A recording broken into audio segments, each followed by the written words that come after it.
A Vaga Maldita. Relato enviado por Anônimo. Eu sempre fui uma pessoa pé no chão. Nunca dei muita bola para essas histórias de fantasma ou coisa do tipo.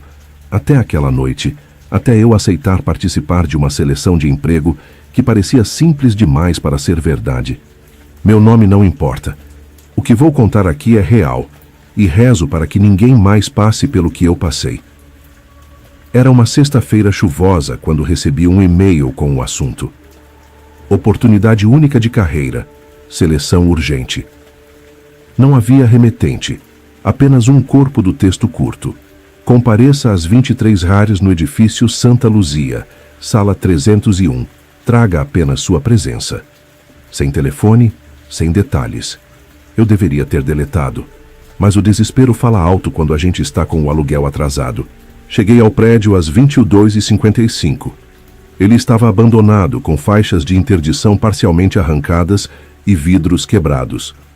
O elevador estava fora de serviço, então subi as escadas.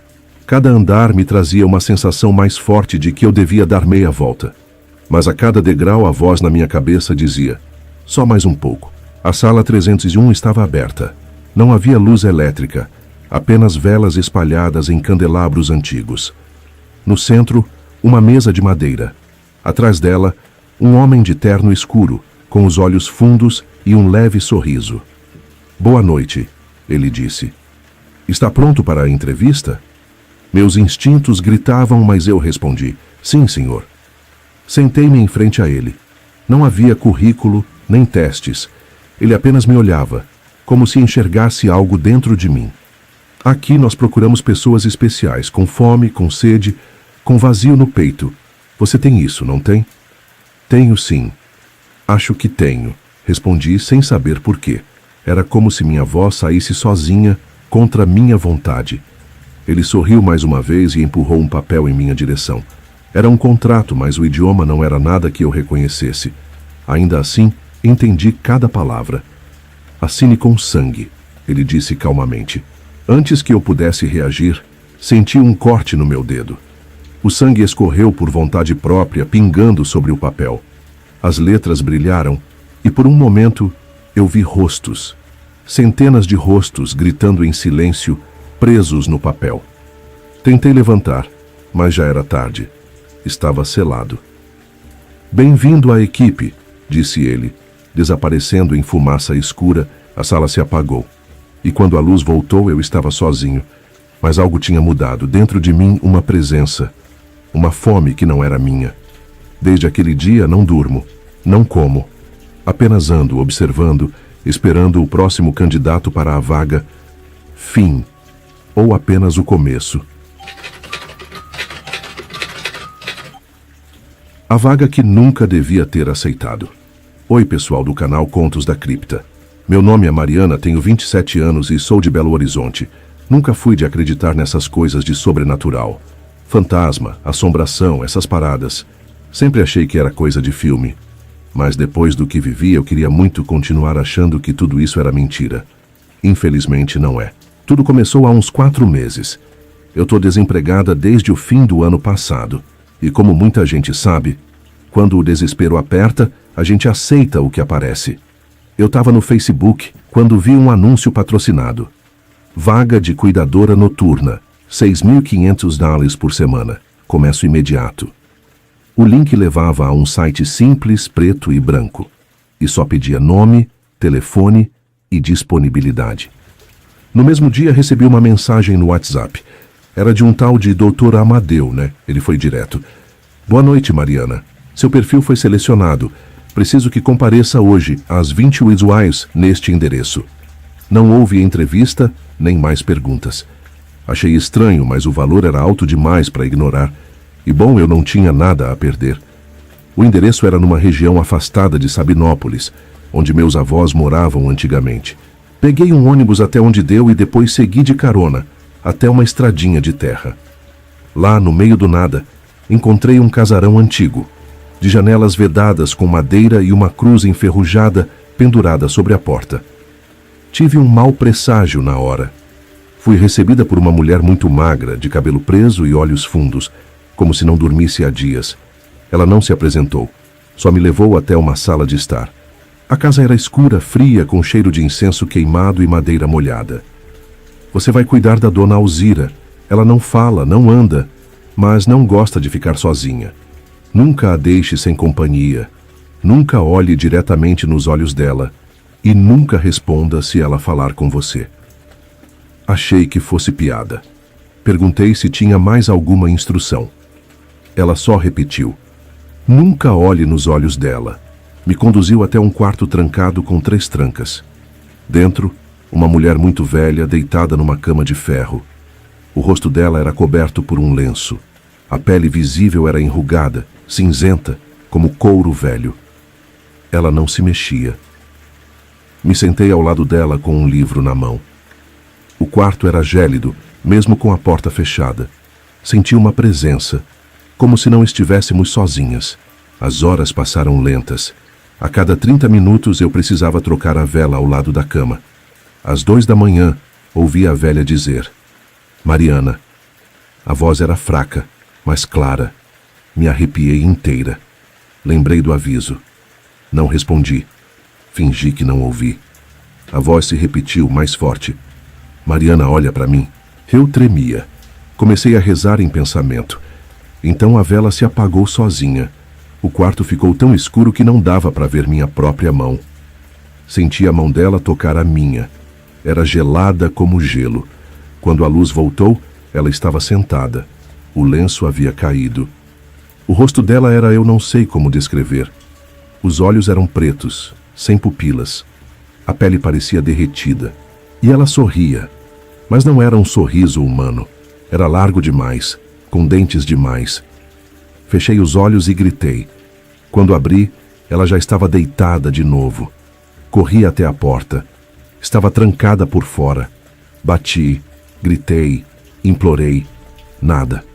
Só quando amanheceu, a mesma mulher me abriu a porta. Ela me olhou com pena, como se soubesse o que eu tinha visto. Volte às 10 hoje. Se faltar, a senhora Alzira vai atrás de você.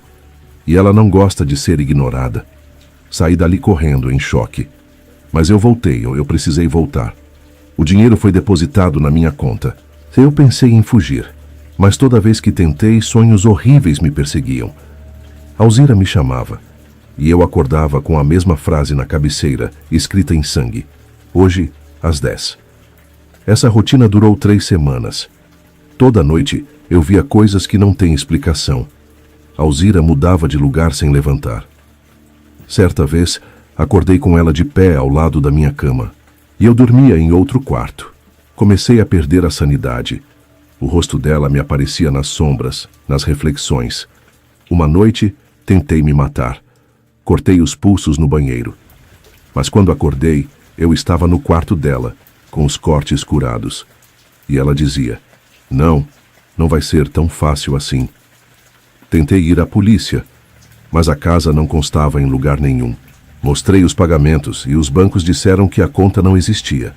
Eu não sei mais o que é real. Hoje à noite tenho que voltar, mas estou escrevendo isso como um aviso. Se você vir um anúncio com pagamento alto demais, local afastado e começo imediato, fuja. Fuja como se sua vida dependesse disso, porque depende. E se você ouvir o nome Alzira em um sonho, comece a rezar. Talvez ela tenha escolhido você também. Contratado pelo inferno. Meu emprego dos horrores. Olá, meu nome é Lucas e se você estiver assistindo a esse vídeo, quero apenas que saiba, não aceite qualquer vaga de emprego pela internet, especialmente se ela parecer boa demais para ser verdade. O que vou contar aconteceu comigo no fim de 2023. Pode parecer loucura, e talvez você ache que é só um conto assustador. Mas eu juro, cada palavra aqui é real. Eu estava desesperado por dinheiro. Tinha acabado de perder meu emprego anterior no mercado, e o aluguel estava vencendo. As contas se empilhavam como cadáveres em um porão esquecido. Foi então que me deparei com um anúncio estranho num fórum obscuro. Algo como: trabalhe à noite, salário acima da média sem experiência necessária. Cliquei. A página que se abriu tinha um fundo preto, e no centro apenas uma pergunta: Você tem medo do escuro? Achei que era brincadeira. Rolei para baixo e vi o botão Aceitar desafio. Curioso, cliquei. Imediatamente, uma nova aba se abriu com uma ficha para preencher. Nome, endereço e tipo sanguíneo? Achei bizarro, claro, mas pensei que fosse só um cadastro padrão para RH. Enchi os dados, até tinha um campo opcional para colocar alguma fobia pessoal. Digitei claustrofobia, não sei porquê. Talvez só estivesse brincando com o destino. Ou talvez o destino estivesse brincando comigo. No dia seguinte, recebi um e-mail. Parabéns, você foi selecionado para a vaga noturna. O endereço estava num bairro afastado da cidade, perto de uma antiga zona industrial. O horário, das R$ 23 às 5 horas da manhã. O pagamento prometido, R$ 4.000 por semana, em dinheiro vivo, sem contrato, sem perguntas. Topei. Cheguei ao local exatamente às 20h45. Era um prédio velho, meio abandonado por fora, mas havia luz. A recepção tinha cheiro de mofo e desinfetante barato. Um homem alto, de terno escuro e rosto pálido demais para estar vivo, me esperava. Seus olhos pareciam não piscar. Você é o Lucas? Perguntou sem emoção.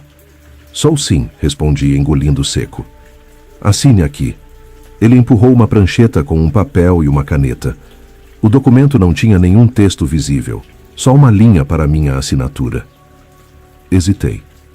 E o que exatamente eu vou fazer aqui? Observação. Só isso. Fique na sala 8, observe as câmeras. Nada além disso. Nunca deixe a porta se fechar completamente. E acima de tudo, não responda às vozes, mesmo que elas soem familiares. Fiquei paralisado por uns segundos. Aquilo não parecia parte de nenhum treinamento normal. Isso é uma pegadinha? Perguntei meio nervoso. Ele apenas sorriu, mas o sorriso era errado, como se estivesse preso ao rosto dele. Eu assinei. A sala 8 era no subsolo. Passei por um corredor úmido com paredes cinzentas e sem janelas. A iluminação oscilava e o som das lâmpadas unindo me acompanhava como um zumbido dentro da cabeça. Ao entrar, encontrei uma mesa com vários monitores de segurança. Câmeras de diferentes ângulos do prédio. Algumas estavam desligadas, outras tremiam. Sentei. Um rádio antigo estava sobre a mesa com a etiqueta "Use em caso de emergência". Não havia celular, telefone, Wi-Fi, só o rádio e o silêncio. As primeiras 2 horas foram normais. Nada aparecia nas câmeras. Às vezes, ruídos distantes, chiados. Algo caindo longe. Eu tentava me convencer de que eram apenas baratas, vento, talvez gatos. Mas às 2h43, a câmera do elevador se ativou sozinha.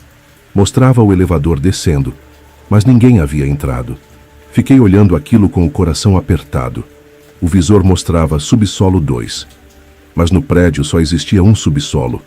Eu mesmo tinha descido até o mais baixo. A porta do elevador se abriu. Na câmera, nada apareceu. Mas de repente, todas as telas se apagaram por alguns segundos. Quando voltaram, havia algo na câmera da sala 3. Uma figura de pé, magra, alta, o rosto coberto por um véu. E ela estava me encarando. Eu me levantei, trêmulo, me aproximando do monitor. Não fazia sentido. A câmera era interna da sala. Ela não poderia me ver, certo? Foi então que ouvi o rádio crepitar. "Lucas, você está vendo, não está?" Congelei. Aquela voz era da minha mãe. Mas minha mãe havia morrido 2 anos antes, num acidente de carro. Eu estava lá. Vi o corpo. Toquei a mão fria dela no velório. "Mãe?" Minha voz saiu fraca. "Me ajuda, filho. Eu estou presa aqui. Não responda às vozes mesmo que soem familiares." As palavras do homem ecoaram na minha cabeça e eu desliguei o rádio com força. As câmeras começaram a mudar sozinhas. Mostravam cenas que não existiam. Um corredor ensanguentado, crianças correndo, uma porta rangendo lentamente.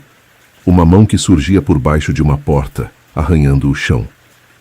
Eu fechei os olhos, mas quando abri de novo tudo estava normal, como se nada tivesse acontecido. Às 4h11, ouvi passos fora da porta, passos pesados, arrastados, e a maçaneta se moveu devagar. Lembrei. Nunca deixe a porta se fechar completamente. Eu havia esquecido disso. Ela estava trancada, eu estava preso ali. Comecei a gritar, batendo na porta. Socorro! Tem alguém aí? Por favor. Do outro lado, uma voz respondeu. É você, Lucas? Me ajuda, tá tudo escuro aqui.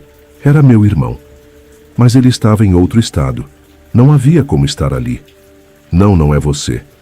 A maçaneta girou com mais força e então, silêncio. Quando abriram a porta, era manhã.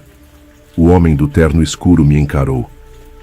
Sobreviveu à primeira noite. Poucos conseguem. O que era aquilo? Não é o que é quem. Bem-vindo ao turno eterno, Lucas. Tentei sair, correr, mas não conseguia. Minhas pernas não obedeciam. Era como se eu já estivesse preso ali. Como se a assinatura naquele papel me tivesse selado.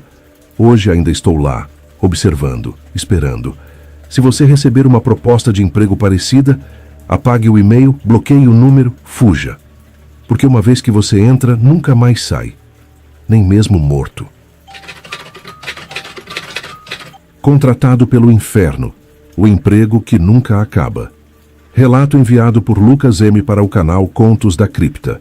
Nunca fui de acreditar nessas coisas de ocultismo, sobrenatural ou maldições. Sempre fui pé no chão, desses que dizem, só acredito vendo. Mas depois do que vivi, se você tiver juízo, vai pensar 2 vezes antes de se candidatar para vagas misteriosas na internet. O que vou contar aconteceu no fim do ano passado. E ainda hoje eu acordo suado, ouvindo aquela voz me chamando do escuro. Estava há meses desempregado. Tinha entregado currículos em todo lugar, desde supermercados até postos de gasolina. Nada. Uma noite, mexendo no celular, vi um anúncio estranho num grupo de empregos do Facebook. Tinha sido postado há segundos. O texto era direto. Contrata-se assistente noturno. Pagamento alto. Não é necessário experiência. Presença obrigatória esta noite. Responda por mensagem privada. Achei bizarro.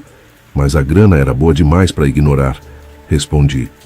Em menos de 1 minuto veio o endereço sem nenhum detalhe. O lugar ficava num bairro antigo da cidade, onde quase ninguém mais morava.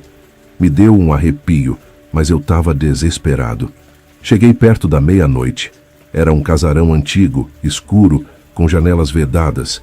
Não havia luz na rua. Apenas um poste quebrado piscava como se estivesse avisando. Volte! Toquei a campainha. A porta se abriu sozinha. Entre, você está atrasado, disse uma voz que vinha do fundo do corredor. A casa estava fria, mesmo com o calor abafado da noite. Entrei. Cada passo fazia o soalho ranger como ossos quebrando. O cheiro era de madeira velha e alguma coisa podre que vinha das paredes. No fim do corredor havia uma sala com uma cadeira e uma mesa. Sentei. Do outro lado, um homem alto, magro demais, rosto coberto por um lenço escuro, me observava. Seu trabalho é simples. Você vai ficar aqui de madrugada anotando os nomes que forem falados. Não pode falar nada. Não pode sair. Não pode olhar pela janela. Entendeu? Achei que fosse brincadeira. Mas o homem me entregou um caderno preto, uma caneta de pena e saiu. Fiquei ali sozinho com o som de um relógio que não fazia tic-tac, mas batia como um coração doente. Meia-noite em ponto, a casa escureceu mais. Não era falta de luz. Era uma escuridão que parecia viva, que engolia tudo, menos a mesa. Foi quando ouvi o primeiro nome. Amélia Soares. A voz vinha de todos os lados. Anotei. Carlos Diniz. Anotei. A voz era rouca, lenta, como se falasse debaixo da terra. Gabriel Antunes. Cada nome me fazia suar mais. Comecei a tremer. Tentei levantar, mas a cadeira parecia colada no chão. Olhei para o caderno e vi que as letras se mexiam. As horas passaram. Eu não sabia mais quanto tempo estava ali. O relógio sangrava. Sim, sangrava. Pingo vermelho caíam no chão e ninguém mais falava. A última voz disse, Lucas M. Meu nome, eu congelei. Não consegui anotar. A caneta caiu. Tudo ficou silencioso, até que ouvi passos atrás de mim. Você não completou a lista, disse a voz, agora bem perto do meu ouvido. Me virei. Era o homem de antes, mas agora ele não usava lenço. Seu rosto era vazio. Não tinha olhos, nem boca.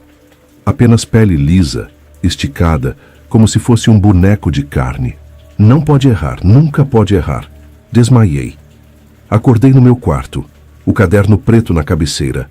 Tentei queimá-lo. Ele não pegava fogo. Tentei rasgar. Ele se reconstruía. Passei semanas tentando esquecer, mas todas as noites, às 3h33, o caderno se abre sozinho. E uma nova lista de nomes começa a ser escrita. Sozinho. Meu nome continua sendo o último. Comecei a procurar esses nomes. Achei várias notícias, pessoas desaparecidas, mortas em condições horríveis, queimadas, afogadas, esquartejadas. Eu não queria acreditar, mas a lista segue crescendo. E se eu tento não ouvir, a casa aparece. Sim, o casarão. Em lugares onde não deveria estar. Vi ele uma vez no estacionamento do mercado. Fui até lá. Estava lá dentro, o homem sem rosto, esperando. Volte ao trabalho, disse. Eu corri. Agora, cada lugar escuro parece uma porta para ele. Até mesmo dentro do meu guarda-roupa. Estou escrevendo isso porque sei que minha hora vai chegar. E se você viu esse anúncio também, corra, delete, fuja. Porque uma vez contratado, não há como pedir demissão do inferno. Vaga maldita. O emprego que me levou ao inferno. Olá, pessoal do Contos da Cripta. Meu nome é Rafael. Tenho 32 anos. E o que vou contar aqui pode parecer absurdo, surreal até. Mas juro por tudo que tenho que é verdade. Nunca imaginei que uma simples vaga de emprego pudesse me levar tão perto da loucura da morte. E do que eu só posso chamar de inferno. Era abril do ano passado. Eu tinha acabado de ser demitido de uma gráfica, onde trabalhei por 5 anos. As contas não paravam de chegar, e o desespero me fazia clicar em qualquer anúncio de emprego. Foi numa madrugada, rolando o celular, que eu vi a tal vaga. Precisa-se de vigia noturno, local isolado, R$ 8.000 por semana, início imediato. Parecia bom demais para ser verdade. E foi... O número era de WhatsApp. Mandei mensagem. E, surpreendentemente, recebi resposta em menos de 5 minutos. A pessoa do outro lado se identificou apenas como Dr. Lúcio e me passou instruções diretas. Comparecer amanhã às 22h no endereço anexado. Sem perguntas. Se faltar, a vaga passa para o próximo. Eu, na minha ingenuidade e no meu desespero, aceitei na hora. O endereço era no interior, numa área rural quase esquecida a 2 horas da cidade. Peguei um ônibus até onde deu. Depois segui a pé por uma estrada de terra, sem iluminação, cercada por mata dos 2 lados. Ao chegar, deparei com um portão de ferro enferrujado com símbolos estranhos. E um cheiro de ferrugem. Ou seria sangue? Não sei. Mas senti meu estômago embrulhar. Toquei a campainha, e uma voz saiu de um alto-falante antigo. Você chegou, entre! A trava do portão destravou com um estalo seco. O caminho levava a uma mansão antiga, estilo colonial, totalmente isolada, com janelas vedadas, e uma torre central que parecia me observar. Uma sensação de opressão tomou conta de mim antes mesmo de cruzar a porta. Na entrada fui recebido por um homem alto, muito magro, pele pálida como cera. Usava um terno preto antigo. E os olhos dele. Meus Deus, os olhos dele. Eram completamente pretos. Sem íris, sem branco, apenas escuridão. Boa noite, Sr. Rafael. Espero que esteja pronto para cumprir suas funções. A voz dele era calma, mas havia algo de dissonante nela. Como se mais de uma pessoa falasse ao mesmo tempo. Engoli seco e só consegui balançar a cabeça. Ele me guiou até um cômodo escuro, com várias telas de segurança. Era o que parecia ser uma central de monitoramento. Você deve observar as câmeras e anotar qualquer anomalia. Não saia da sala. Em hipótese alguma. Se ouvir batidas, ignore. Se ouvir vozes, ignore. Se a luz piscar, feche os olhos e só abra quando estabilizar.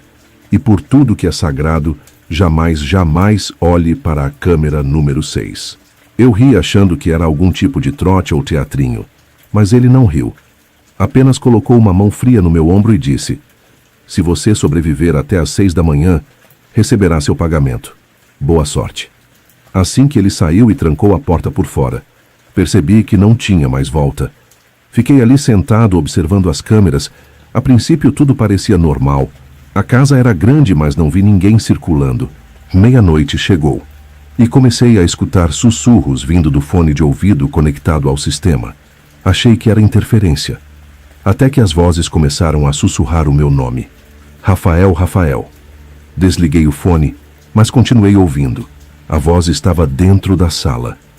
Me levantei e trêmulo olhei ao redor, mas não havia ninguém. De repente, a câmera número 3 começou a piscar. Quando voltou, mostrou uma figura. Uma mulher parada no corredor, de costas, cabelos longos pretos, corpo imóvel. Eu a observei por alguns segundos. E então, ela virou lentamente a cabeça em direção à câmera. Como se me visse. Minhas mãos suavam. Meu coração batia tão forte que achei que ia desmaiar. Mas lembrei das instruções. Anotar. Só anotar. Peguei o caderno e escrevi: anomalia na câmera 3.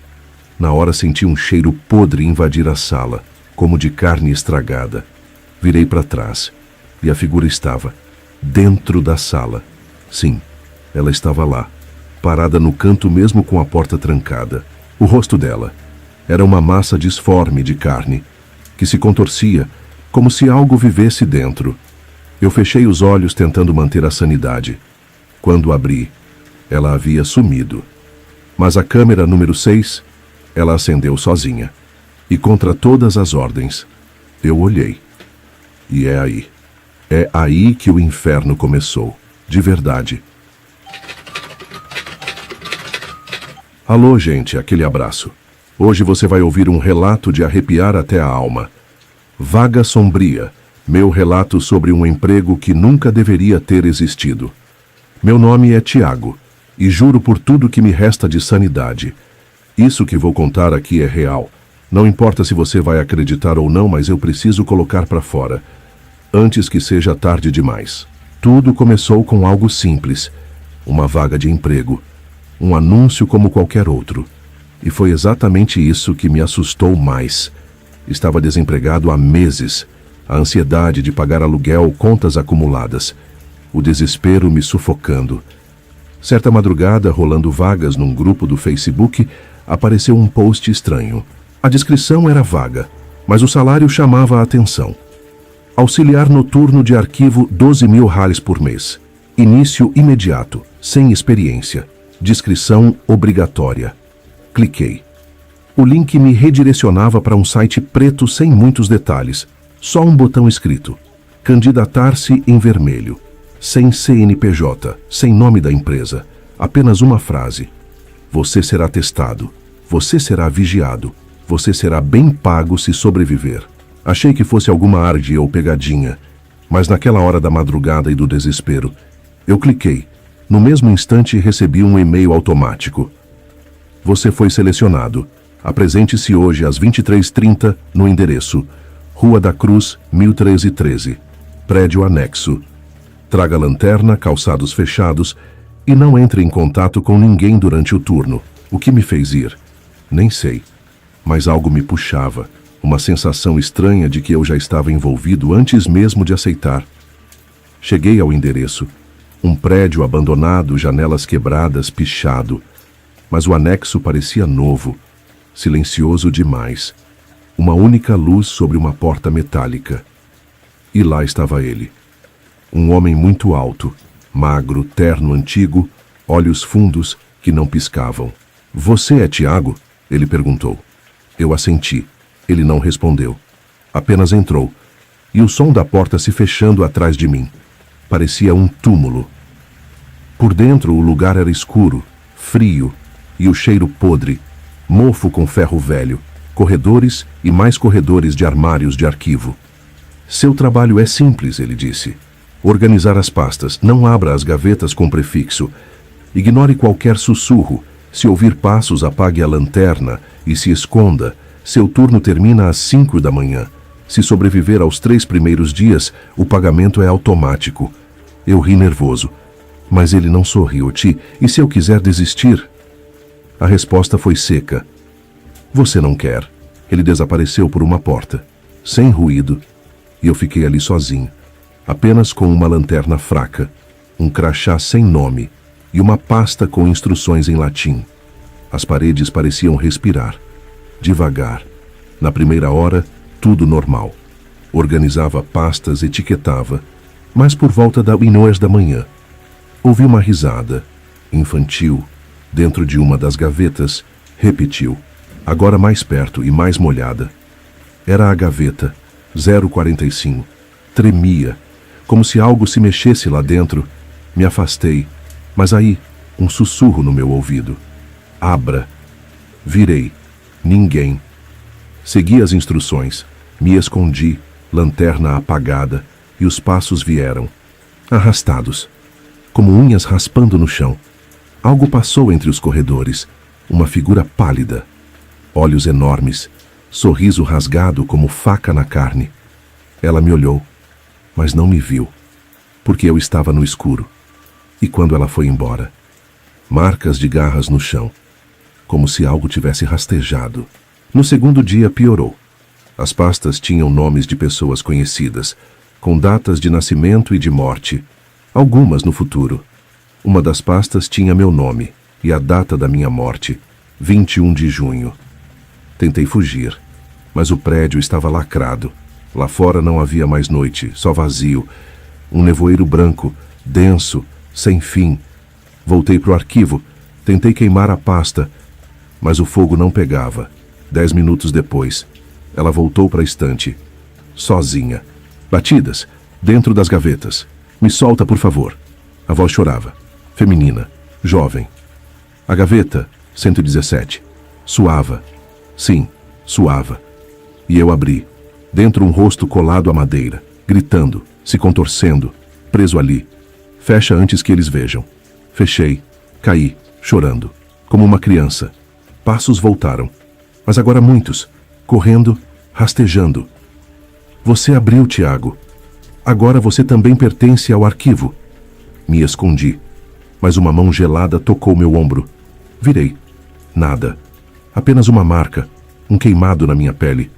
Agora eu era deles. No terceiro dia, a ala vermelha. Nunca tinha ido lá. Calor, luzes piscando, pastas pretas com nomes riscados. Algumas sangravam. Uma foto caiu. Eu criança, minha avó. Mas aquela foto não existia. Legenda. Último momento de alegria. Arquivado. Vi outro funcionário, ou o que restava dele, fetal, murmurando. Não leia os nomes, eles vivem neles. Os olhos costurados. Você foi arquivado desde o nascimento. Ele se contorceu e foi puxado, sugado por uma gaveta. O som era de carne sendo triturada. Voltei correndo, mas a porta se abriu. Coro infantil, cantando meu nome. E então, 4h57. 3 minutos. A voz voltou. Tiago, parabéns. Você sobreviveu. Está contratado. O homem do terno me esperava, sorrindo. Receberá seu primeiro pagamento amanhã. Descanse. Prepare-se para seu próximo turno. 36.000 roares estavam na minha conta. Sem origem, sem nome. Mas reais. E um e-mail. Parabéns, Tiago. Próxima função, arquivista em campo. Eles já estão observando. Faz 3 dias. Minha casa tem ruídos. Espelhos mostram coisas que não sou eu. E pastas surgem no chão. Uma delas tem seu nome. É você. Você que ouviu até aqui. Se receber o e-mail, não clique. E se já clicou, boa sorte. Eles pagam. Mas o preço é você quem paga.